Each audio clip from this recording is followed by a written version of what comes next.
అహర్నిశలు కష్టపడిన పంటని చివరికి కొనుగోలు చేసే విషయంలో న్యాయం జరగాలని, మంచి ధర రావాలని, కష్టపడి పండించిన పంట అమ్మినప్పుడు అదేవిధంగా డబ్బులు కూడా చేరాలనేది సహజంగా ఏ రైతైనా కోరుకుంటూ ఉంటారు.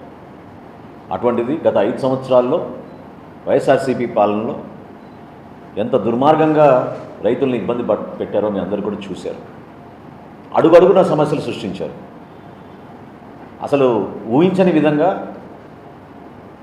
ధాన్యం పండించిన రైతు తన ధాన్యాన్ని ఏ మిల్లుకి అమ్మాలో ప్రభుత్వమే నిర్ణయించేది. ఒక్కొక్కసారి మండలాలు దాటి వెళ్ళేవారు, కొన్ని సందర్భాల్లో జిల్లాలు కూడా దాటి వెళ్ళారు.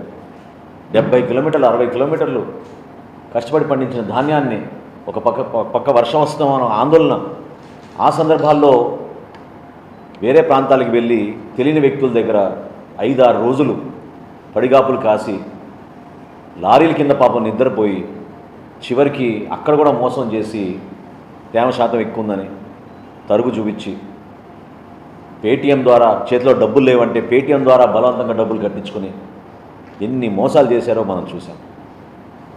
ఈరోజు నిజంగా ఒక గర్వకారమైన రోజు, ఒక మైలురాయి చేరాం, ఒక హిస్టారికల్ మైలురాయి. I feel very proud. నిజంగా ఈ రోజున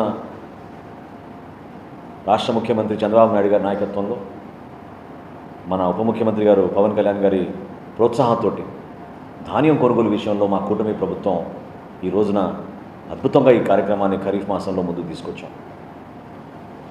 ఈరోజు ఉదయం